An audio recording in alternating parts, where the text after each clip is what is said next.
The secret to finding true love after dating a narcissist really is just find somebody who's kind of like you, who's empathetic, who actually cares and invests themselves in the relationship. Now, that advice might seem very simple and just common sense, but why do we keep staying with the narcissist? Why do we keep going back to people who again and again show us that they don't love us? I felt like I was never gonna get into a relationship that was gonna last long. Someone who wasn't a narcissist, someone who didn't treat me poorly, and one of the problems was I was just trying to convince people to love me the way I wanted to be loved. I was giving people love and treating them in the way that I wanted to be treated, but I wasn't letting them know. I wasn't telling them just be honest with people. Tell them what they're doing isn't okay. That's one of the pitfalls we get into with a narcissist is they do stuff and because they conditioned us, because we're afraid, because of so many different reasons, we don't stand up for ourselves. I got to this very pessimistic state where I just started to think that everyone was a narcissist. The truth is, we allow this person to keep hurting us. And even if we do leave this relationship, we just end up getting into another similar relationship because at this point, it's all we know. But those are just self limiting beliefs that we get stuck in. I got to a point where I was really depressed, but in the back of my mind, I knew I wanted out. I knew what I actually wanted, but the people in my life weren't giving it to me. I tried every which way with the narcissist in my life, with the next person I got into a relationship with. No one was doing it for me. It ends up being this cycle of depression, and because you're depressed, you attract people that narcissistic people who are going to take advantage of people who are not in the healthiest state of mind, and it's just a cycle that keeps on perpetuating. After many brutal discards, after just being sick and tired of being sick and tired, I got to the point where I wanted a relationship that was healthy, where I was happy, where it didn't feel like work. Because that's what it's like being in a relationship with a narcissist. You become their employee. You are always working and they're always in your head and you're always working towards making them happy. It's all about them. And this is why you get exhausted. This is why you end up not taking care of yourself.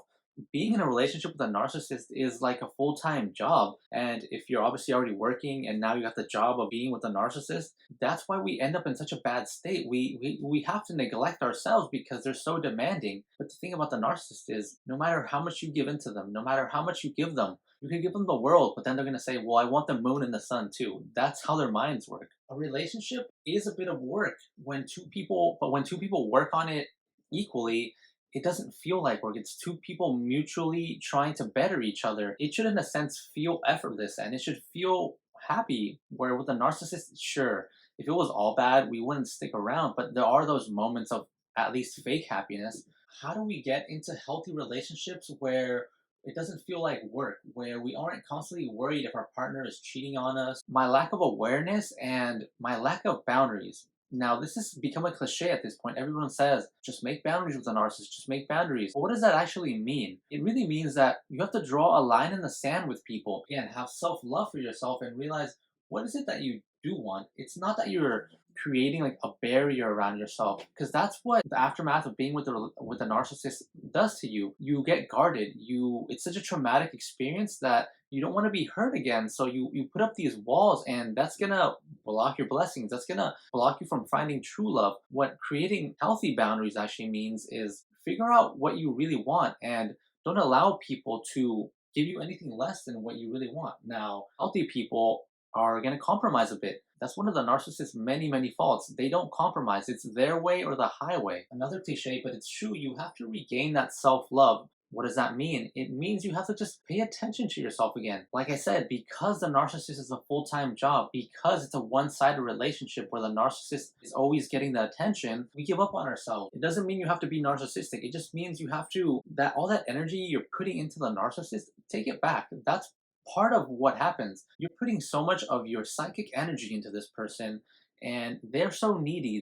They need to drag you down into their realm of being. That's why you're always thinking about the narcissist. You might be in a state right now where you haven't spoken to them in months, but have you noticed everything you think and say at this point is influenced by the narcissist? This is how much of a profound effect they have on our mind. They are such a demanding and a soulless person that they have no choice but to invade our minds, because they know if they were to act like their true self, if they were to be that person they showed you when they discarded you and talked bad about you and treated you so brutally, no one would love them. So they have to force themselves into your mind and This is why we're depressed. This is why we lack self love. If you notice, those are all traits of narcissism. Narcissists portray that they're happy, portray that they're living the high life. Deep down, they hate themselves and they're pretty depressed people. Another cliche and misconception is that you have to forget the narcissist. You have to go no contact, erase them from your mind.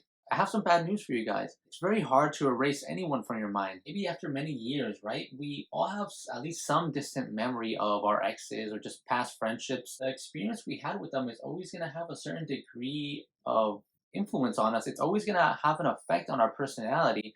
With time and with working on ourselves, we can lessen it more and more. But the truth of the matter is, you don't really want to forget the narcissist. At least not forget the life lessons they taught you.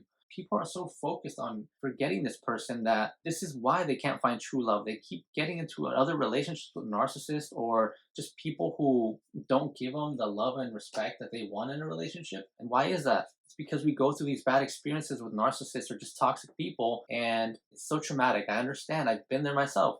But we just want to forget. We want to forget and move on, and we don't grow and learn from the experience. Ever since I left a narcissist and they taught me that very pricey life lesson, all of my relationships have gotten better. And one of the coolest things I've noticed about the relationships I'm getting in is, and it's not in a manipulative way, it's not in some weird power struggle way, it's that I know what I want and I know the red flags of people that aren't giving me or aren't going to give me what I want. But also be careful with this. Sometimes we build these boundaries that are so like enclosed that we don't give chances to people that could actually be good partners. But at this point, I feel like I've gotten enough experience to know the signs when someone is in it for the wrong reason. Someone is in it because they are trying to either manipulate me or use me. Some relationships are okay for people like that, right? Some people are okay with transactional relationships. Maybe not to the level like a narcissist, but at least me, at least what I think most empaths aren't looking for this purely transactional relationship. I'm looking for someone who is going to be there for me, who's going to be a team member for me. I'm not looking for someone that's just a superficial relationship, not someone that just has money or looks or just whatever. I want someone that not completes me, right? Like, because that sounds kind of cheesy and like I'm being codependent. I want someone that is going to be by my side, but that doesn't need me. Just they complement my life and I complement their life. Finding true love for everyone is different. Some people can have transactional relationships and think that's true love. Some people are empaths and they want a more genuine type of relationship. You know what it is you want. If you sit down and really think about it and you analyze people and you don't just go into these relationships fast, because that's one of the reasons we got stuck with the narcissist is they love bombed us and we fell for it. It's okay. We live and we learn. Everyone eventually reveals their true selves. Everyone puts their best foot forward. Some people do it. Everyone does it. Narcissists do it because they have to fake it. But you've done it. You always do it on a first date. You're putting your best foot forward. People's true selves start to fall in, and that's how you're really gonna fall in love. You can't fall in love with the first impression of someone. You have to fall in love with their true self, which only comes in with time and understanding.